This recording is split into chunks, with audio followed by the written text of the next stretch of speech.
Welcome to TFT Tarot for Today, and I'm Oberon, and I'm here to do an unboxing of a pretty new tarot. It's the Path of Horror, and it is pretty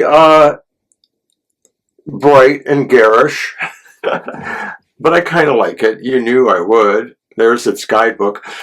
For something that almost seems like knockoff-ish, or, I'm not sure if I can be critical of this one. It's actually, in my estimation, a pretty good deck. And I got it at a real steal, too.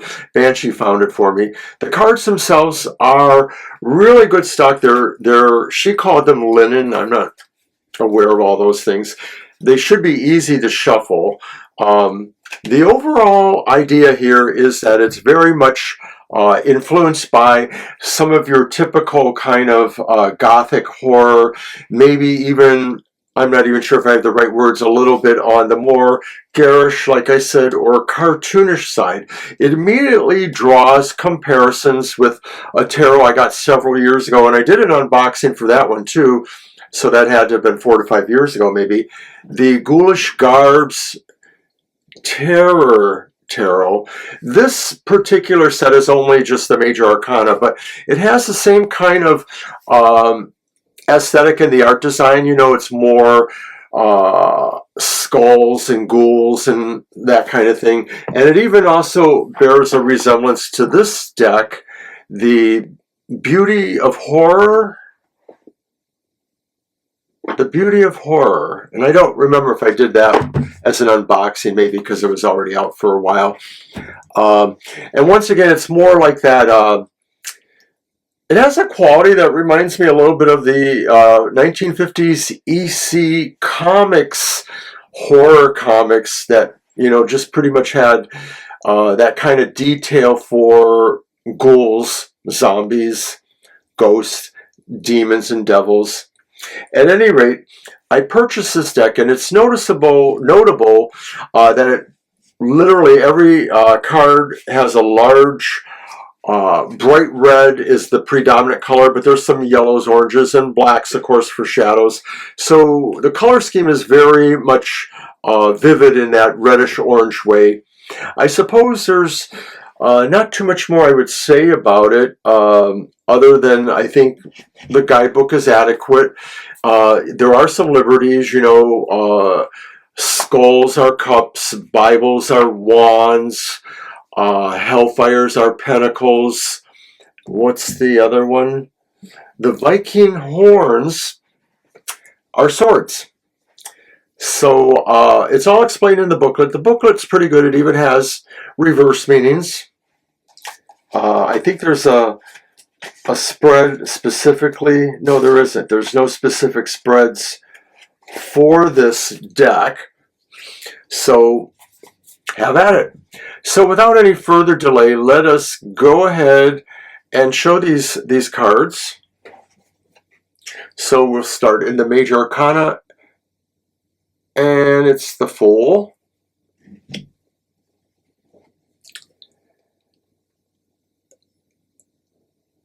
The Magician. And I think you'll see that other than, the ghoulification of the art, they're really, pretty much the Rider-Waite style. The High Priestess.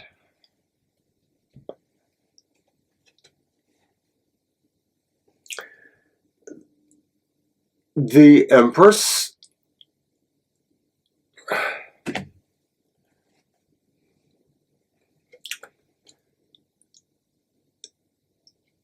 The Emperor.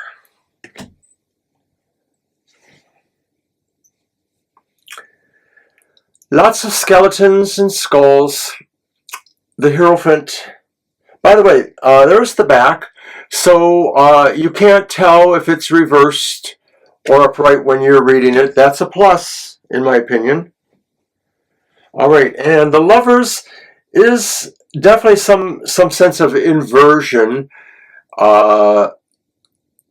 but pretty graphic. You know, it's the same card though, really, in a way. The Chariot. Demonic looking dogs or horses.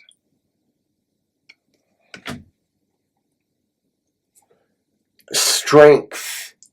And oddly, I find that with that tiara, that this figure represents the Scarlet Witch from Marvel Comics, maybe a little bit.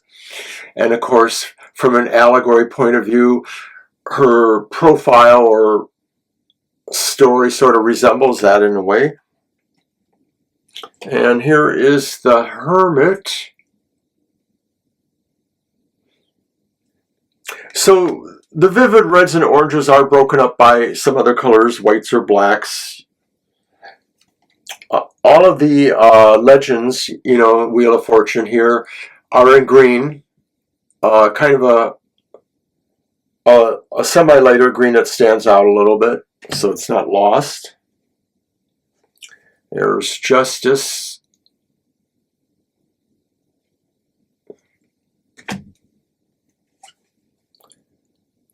The Hanged Man.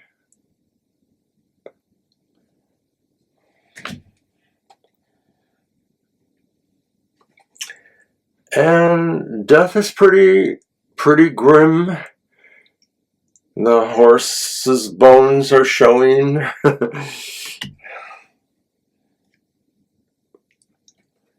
And Temperance.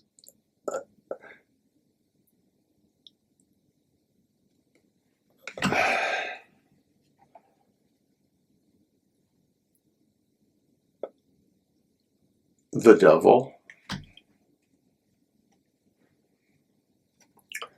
The Tower.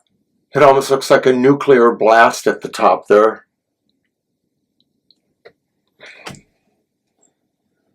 This one was curious to me.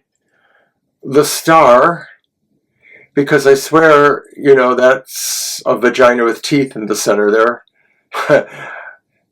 Maybe. I am a Scorpio. Moving on, the Moon. Demonic looking wolves. The Sun, with a demon child riding a beast. Judgment. And this figure, like a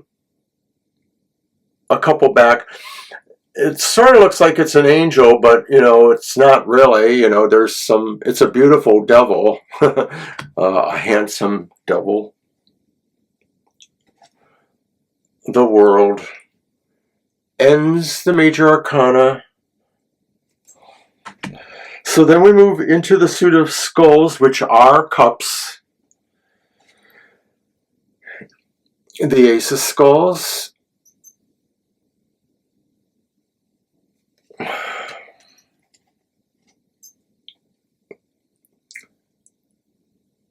The Two of Skulls.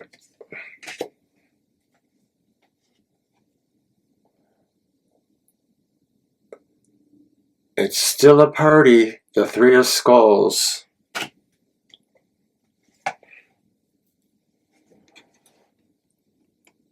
The Four of Skulls.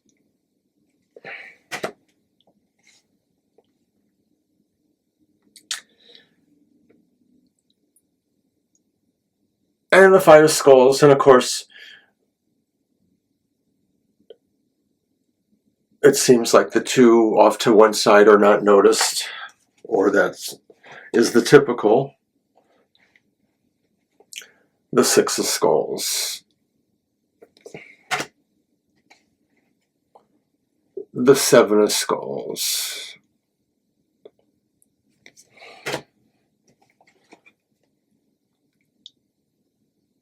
Eight of Skulls. Nine of Skulls. And it's a little problematic, of course, because the nether regions sort of draw undue attention to themselves by that bright circle around them. And then the Ten of Skulls. And now our first court card And it's the Page of Skulls. So that's the Page of Cups. The Knight of Skulls or Cups.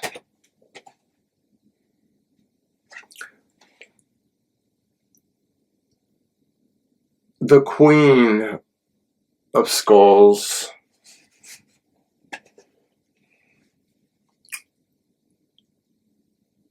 And the King of Skulls.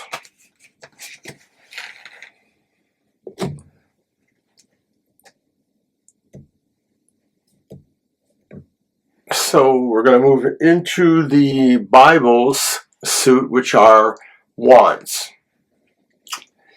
And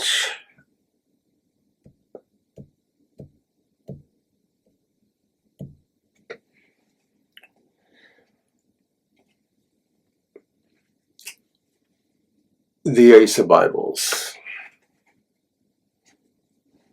The Two of Bibles. Three of Bibles. Four of Bibles.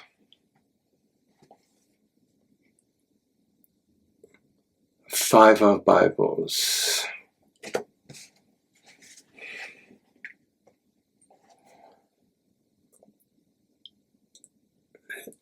Six of Bibles.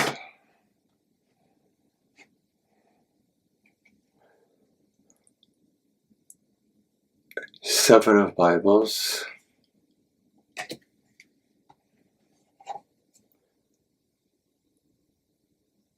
Eight of Bibles.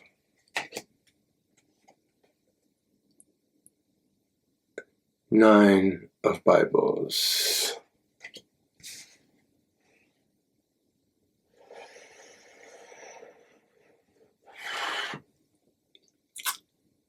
10 of Bibles. And the Bibles were the wands, as I mentioned earlier. So now we're in those court cards. The Page of Bibles or wands. The Knight of Bibles or wands. Queen of Bibles.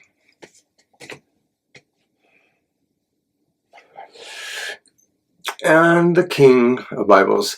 And of course, the King has this very elongated tongue. That's all I'm going to say.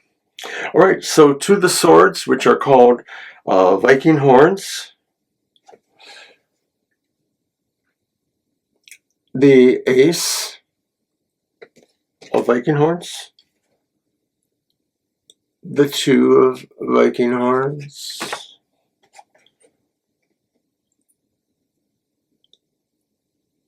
Three of Viking horns.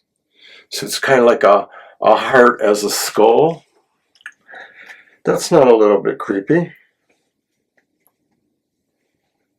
And the Four of Viking horns. There's the five. And Viking horns are swords once again. So this one's kind of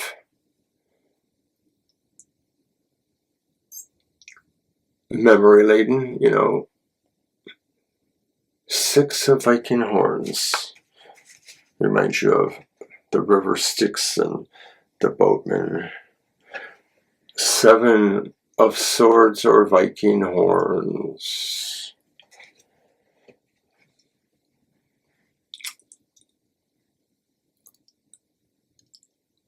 Eight of Viking horns.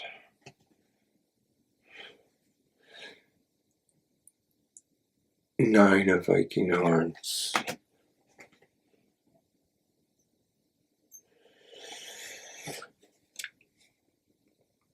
And the dreaded 10 of Viking horns or swords.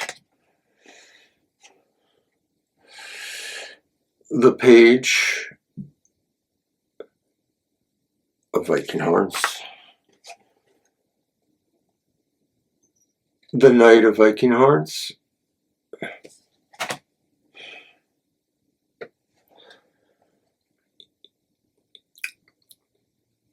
the Queen of Viking Horns, the King of Viking Horns. And our final suit, which is Pentacles in the Path of Horror, it's called the Hellfire suit. So there's the Ace of Hellfire,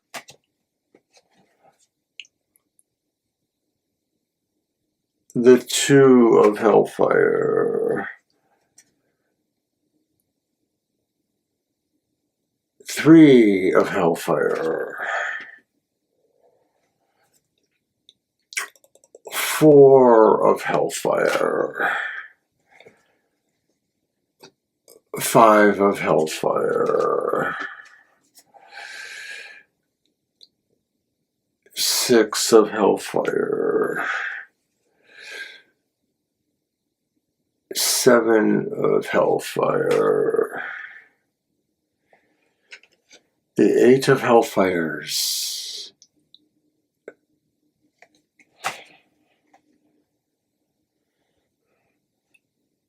the Nine of Hellfires,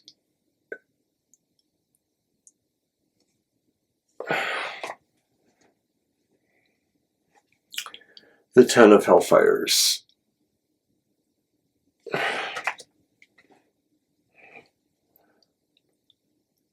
the Page of Pentacles or Hellfires, the Knight of Hellfires, Pentacles,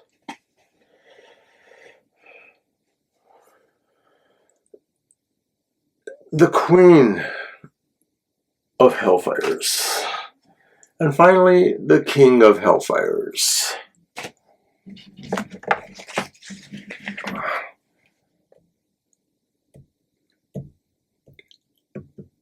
So I imagine this is going to be a very interesting deck if I try to pair it with some of the other decks for readings. I mean, I think it's an easy call to want to pair it with the Beauty of Horror or the Tarot, those decks I showed earlier, because the line quality, the art quality is similar enough to where they would complement. The color schemes would provide some contrast. I'm definitely going to use it in Goth Tarot this week, of course. I don't know how I'm going to pair it. I have a couple ideas. But so that was it. That was the Path of Horror Tarot. It's new. I've seen it in a wide range of prices. My wife thought that this was some sort of knockoff of another brand or something, but it isn't really. We got it at a good price, and I mean, it's a good box. It's a good guidebook. The cards are good quality. There's nothing to be sorry about, I guess, in this case. So if you're looking for something, you know, that's a little bit more on that, you know, ghastly, ghoulish side, if you like those kind of tarots with, you know, really creepy images, this one's for you. So until the next time, enjoy.